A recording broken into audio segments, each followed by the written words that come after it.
welcome to the fibro section. Bling bling bling bling. And this week it is all about exercise. This, I think, is the one fibro section that I have been dreading doing the most and most worried about, and I'll tell you for why. As I put on at the start of this video, I'm no personal trainer, okay? I've not trained in exercise, I'm not trained in nutrition and health. If you can hear something, I think someone's drilling somewhere. We're never alone, are we? So I'm worried that people are going to not agree with what I say, or no, it's fine to not agree with what I say, but I don't know, I'm just worried about how people, because a lot of people see exercise differently with fibromyalgia. So from my personal experience, exercise has been good and exercise has been bad for fibro and M.E. So what I'm going to do in this video is tell you a bit about my journey with exercise, where I'm at now. I'm going to be linking things in the description for you. I will be doing some demonstrations. Well, I've already done them, so I'll put them in. And just encouraging you to move. I think that's the most important thing. Even if you are having a terrible day and you're having a massive flare-up and you're in bed or on the sofa, I would always say to move every half an hour. Oh, it's a motorbike, that's what we could hear. So, like, even if it's just stretching, so just stretch up, stretch your legs, stretch your sides, stretch your neck, just move every half an hour because it's so important. Right, let's get into this fibro section and bring out the trusty notepad. It needs its own jingle, doesn't it? I need to think up of a jingle for the notepad that's falling apart. This is stuff I've researched and I will be putting in my opinions, but this is mainly from the internet. So, exercise benefits all of the symptoms of fibromyalgia, including pain, fatigue and sleep problems. Exercise can help maintain bone mass, improve balance, reduce stress and increase strength. Getting regular exercise can also help control your weight, which is important in reducing pain of fibro. Right, those few sentences there I want to pick apart for a minute. So, exercise benefits all symptoms of fibromyalgia, including pain, fatigue and sleep problems. I do think exercise helps you to sleep because you're moving more, therefore you're making yourself more tired because you've been more active. I do believe that stretching and moving helps with pain, because I think if you, from my experience, sitting too still in one place, in one position, makes my pain worse for a long period of time. I'm talking, if I have like a whole afternoon where I've sat down and watched telly or done something on the sofa, my pain is unbearable. But if I have days where I'm sort of sitting for a bit, then I'm doing something, then I'm sitting for a bit, then I'm doing something, it's a lot better. But exercise has caused me pain too from overdoing it, doing the wrong sort of exercise, doing too much, and fatigue. Now sometimes after a workout I feel great, not very often. Most of my workouts, they wipe me out and I just feel like I need to rest for a bit afterwards. So, but I am getting better. I would say the more I've exercised, the more my fatigue is improving after the workout. And sometimes I feel fatigued during a workout, and if that's the case, like I get to halfway through and I stop because there's no point pushing yourself too far. You're best to stop, do the other half the next day or the day after that, and split it up. Okay, right. And weight gain, right. So, sorry, Evie just hit her head on the bedside cabinet. Getting regular exercise can also help control your weight, which is important in reducing. I have not seen, I've been working out, well, nearly 5 days a week, you know, not including the ones where I've been flaring or whatever and couldn't work out, for about 6 or 7 weeks now. And even though I see my legs are a bit slimmer, the rest of me isn't, and I haven't lost any weight that I'm aware of. So I think exercise can help with weight if you are a normal healthy person and can do an hour-long exercise, or even, you know, do full intensity. Then I think it can help your weight. But I personally haven't seen any improvement in my weight since doing it. But everybody's different. That's what I want to point out. Everybody's different, okay? So what works for me, what works for someone else, might not work for you. So aerobic exercise, walking. So walking can help fibro symptoms. Personally, I can only walk a short distance, but I figure that anything is better than nothing. So you've probably seen me on my vlogs try and take Evie for little walks. I might have my stick, I might have my walker, and I might do half in a walker, half in a wheelchair, half walking, but anything is better than nothing. At the moment, I am suffering terribly with my left ankle and side of my foot. So walking far, I can't walk far at all at the moment, which is really depressing because I do love doing the little bit of walking that I can.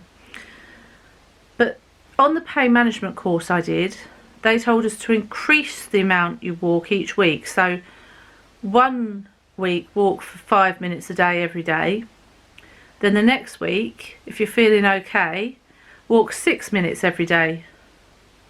Then the next week you can increase it to 7 minutes, but only do it like by 1 minute extra each day.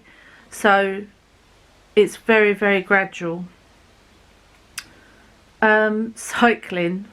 I haven't attempted this since I got ill. I wasn't a very good cyclist before I got ill. I actually, where we used to live, I was able to bike to work and back because it was only literally in the village. So I could do that, but I wasn't very good at it. I'm not very good at aerobic exercise, if I'm honest with you. I never have been. If you are better than me and you like cycling, give it a go. And again, just do it like the pain management course said. So do it for 5 minutes one day for a week, and then the next week do it maybe 6 minutes. Or even if you're not doing it every day, just on the days you're doing it, just do it for that 5 minutes and then increase it slowly. Swimming, oh, I love swimming. And I don't know if you knew what I used to do, but I used to go to aqua aerobics once a week. My old routine was jazzercise once a week, aqua aerobics once a week.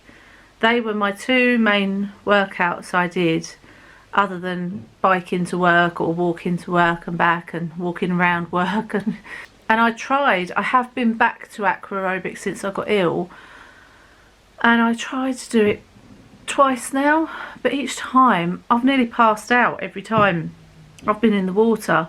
And that's not even doing full pelt of what she's doing. It's just too much. It was too much. And then so I stopped doing the aqua aerobics, and then I went to swimming. I just went to do a few legs. So I built it up, like they say, slowly. So I started off with maybe 3 or 4 lengths, having a break in between, and then I went up to 5 lengths, and I went up to about 16 lengths I could do, which is, I think, is quite impressive for me. And my dad used to come with me as well, which was nice. We used to just have a chat. But what I found was that getting showered and dressed afterwards, and my legs would turn to jelly after coming out of the pool, and it wiped me out for the rest of the day, if not a few days. So I thought, well, that's not working for me either. But it might work for you. It may well work for you. So if you love swimming, give swimming a go. But like I say, build up gradually. And it's good because you're weightless in the pool as well. So that's really important. Aerobic doesn't just mean high intensity. It means getting your heart rate up. So this can still be achieved at a lower rate of aerobic exercise. Now, what I do now is a lady on YouTube called Coco Lime Fitness. You may have heard me talking in my previous vlogs about Coco Lime Fitness. Her name's Suzanne. She has fibromyalgia herself. She's a personal trainer, and I think they live abroad somewhere, and she makes workouts especially for people with chronic pain, and I do most of my workouts are done with what she's done. But she did take a lot of her workouts off of YouTube to open up a website that you have to pay $3.99 a month. That's in English money. And I don't know how I feel about that. So I might end up having to pay the $3.99 because there's only limited amount of workouts on YouTube now, which are free, obviously, for us. And I'm going to link all the ones that are free below in the description for you, so that you can have a go at them if you like. Now, I also was tempted to try and make some sort of workout for you, but I can't because everybody's different. And how do I know that one day you might have a flare-up and not be able to do it?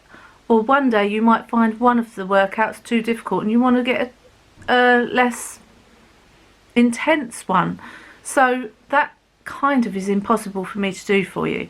So instead of making a workout plan for you, I would say if it was me and I was starting out brand new, I would do one of the lower ones. So maybe one of her stretch workouts. I will link them all in the description. Do a stretch workout maybe. That's only for like 12 to 13 minutes long. And then maybe have 1 or 2 days off and see how you feel. You've got to listen to your body. You've got to listen to how it's adapting to this exercise. Because if it's totally new for you, it's going to take a long time for your body to realise what you're trying to do. So just do it slowly, slowly, slowly, slowly. Small, small, small steps. Okay? Even if it means you've worked out once a week, that's better than nothing. Or even if you can't do a Coco Lime Fitness workout, there are seated workouts on YouTube. And I have done some of these and they are brilliant. So if you're just sitting down and you think, right, I'll fancy moving about a bit in my chair, put on a seated workout. I'll link one of them below that I've done before for you. Another really good one that I attend, well, before the coronavirus outbreak, I attended seated yoga once a week. I go to classes, but she's been making videos for us to do at home. So I have been doing that once a week as well, which I really enjoy. I can't link those because that's a private group. But what I'm going to do is link a seated yoga routine workout for you. So then you can check that out and give that a go. Seated yoga is very good because you're dealing with the mind and the body and the breath and everything. It's like a complete package. And don't feel like if you're doing a stretch or a yoga, don't feel like you're not working out, because you are. You're still moving, and that's the most important thing. Resistance and strengthening exercises are good. Focus on strength training such as using weights and elastic bands. Have you seen them resistance bands? I was given some by the physio once because my wrists are really weak. And they're literally, you can just hold them and pull them in different ways to try and strengthen, or you could put it under your feet and your foot and pull it to try and, you know, stretch your leg. So they're really good. You can get them on Amazon and all sorts of places. So these can help with muscle strength, physical disability, depression and quality of life. Improving the strength of your major muscle groups can make it easier to do aerobic exercise because our muscles, well, generally are quite weak, so strengthening them is a really good idea. Stretching. Daily stretches can help your joints move more smoothly. You may hear this called range of motion, and you must hold each stretch for 30 seconds because that's when the endorphins are released, which counteract the pain in your body. But stop if it hurts, but not if it just aches. So it might ache a bit because you haven't stretched that part of your body for a while, but if it's agony, obviously stop. Don't ever do anything that's going to cause you agony. And try to stretch 2 to 3 times a week. Definitely stretch before and after workouts. Overdoing it, guilty. I've done it, I've overdone it.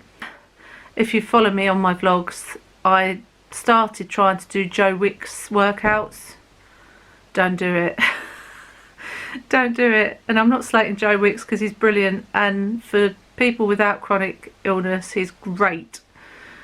Poppy works out to Joe Wicks every morning, which is brilliant. But for people with chronic pain, Flare Up City. Don't try Joe Wicks, and I would advise against trying any workout that isn't okay for chronic pain. So definitely do your research.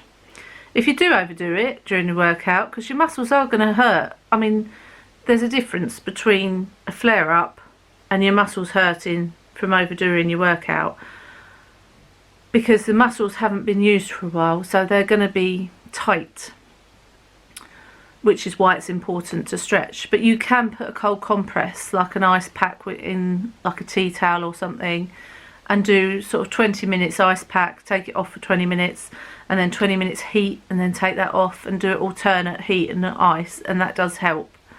Take ibuprofen, paracetamol, all that sort of thing to help. But hopefully you won't be overdoing it too much. I've only had probably 1 or 2 cases of that, and oh my goodness, yeah. So how much is enough? If you're just getting started with exercise, choose low to moderate intensity activities. Your choices include walking, swimming, yoga, tai chi or biking. Start slowly and increase your time as you can. And even housework.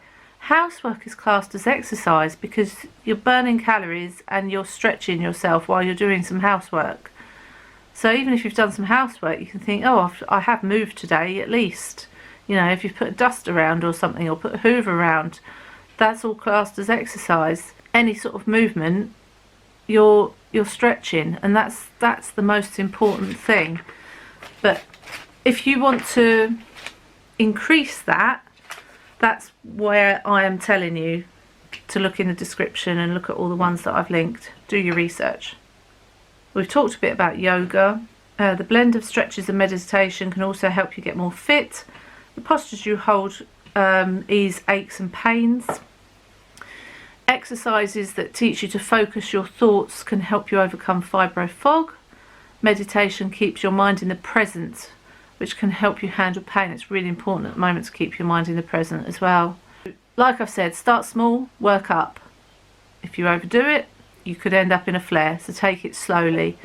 But try to do something each day. Like, I'm not talking about a workout each day like I've been doing, but if you're starting off, do some stretches, do some, some sort of exercise each day. Work up to what you can do. You can ask your GP for advice on exercise and how to form some sort of plan. I started off working out once a week, and now I work out 5 times a week. Fibro flare allowing. And exercise at the time of day that you feel best. I exercise in the morning purely because then I can have a shower afterwards. But if you feel better later on, wait till later to exercise. And stretch. Stretch, stretch, stretch, stretch. I can't emphasise that enough. As Coco Line Fitness says, Suzanne, who makes the videos, she says, stretch for us, stretching is like dessert. So it's like the dessert after a meal. So you do your workout, which is like your main course, and then you do your stretching, which is like the dessert. Take small steps, ease into strength training. I use 1 kilogram weights if we do weights, and that's plenty. Pace yourself, take breaks when you need them, be patient. It can take up to 6 months to see any change in your symptoms. So maybe that's, I'm being a bit impatient with my weight there. Might take me a bit longer. I think I've covered everything. I think that is the majority of it covered.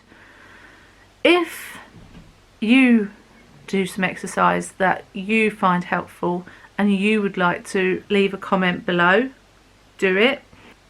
If there's anything you want to bring up, as long as it's positive and not negative. I will see you all on Saturday for the weekly. I love you all lots and stay safe. Bye.